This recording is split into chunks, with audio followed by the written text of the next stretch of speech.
effort to find the new Canaanites, but were driven off by dead horses trained in the ways of Joshua Graham. The Whitelegs lost all hope of joining the Legion and disintegrated into a number of petty raiding bands, leaving Zion Valley a polluted cistern. Daniel evacuated the Sorrows from Zion, but due to the courier's neglect, the Whitelegs butchered many along the way. Those who survived barely reached Grand Staircase, but once there, the dead horses and new Canaanites helped them settle.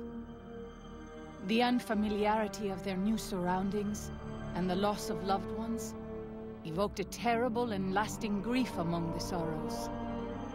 For 2 generations, many would die still lamenting the loss of Zion. Having helped Daniel and the Sorrows escape from Zion, the dead horses returned to their home at Dead Horse Point. The tribe continued to learn from the new Canaanites, and over many years built a flourishing community along the banks of the Colorado. Though the tribe's bond would endure, it was Joshua Graham's legend the dead horses would revere, not the tenets of New Canaan's faith. Already weakened by several seasons of bad trading, the Happy Trails Caravan Company was initially discouraged by the results of its expedition. The fate of New Canaan and the evacuation of the Sorrows from Zion made the prospect of trading seem fruitless. When Daniel told his family about the exploits of Happy Trails employee the courier, however, New Canaan decided to repay the company's kindness. Twice per year, New Canaanites made the dangerous journey west to trade with a company in the city of New Reno. The Happy Trails Caravan Company could not survive on such trading alone, but the New Canaanites' generosity made tough times go easier.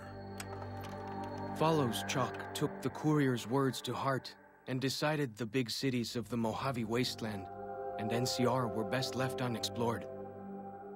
Though he sometimes dreamed of distant lands, he continued to support his family at Dead Horse Point, and eventually, his wanderlust faded.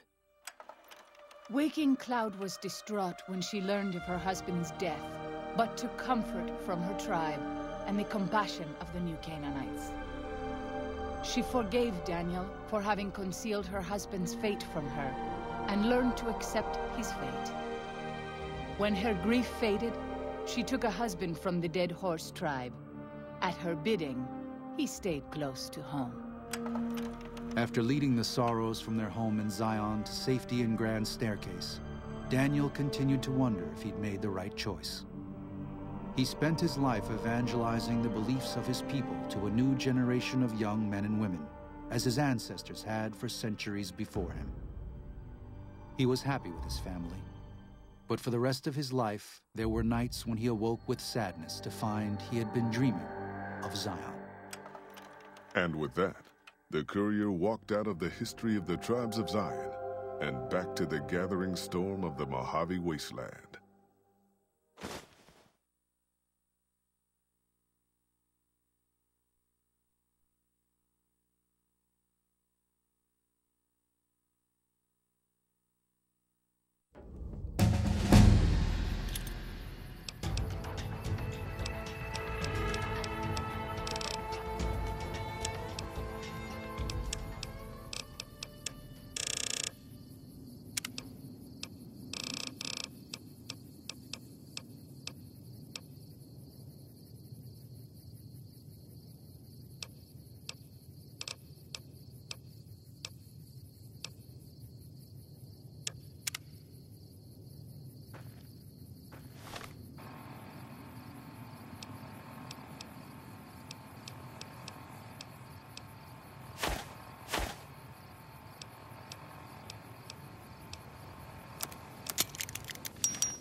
Katubiu.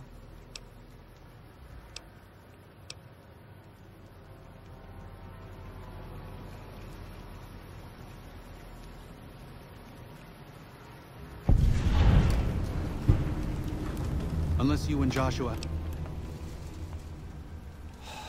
No. Why? Why? What Joshua... I've already explained to them that we're leaving. They've accepted it. What is Joshua going to tell them about being a warrior? What are...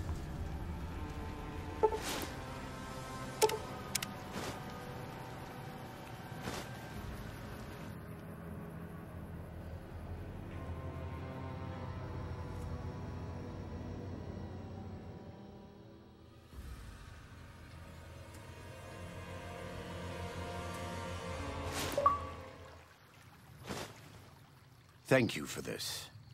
I know Daniel doesn't approve, but destroying the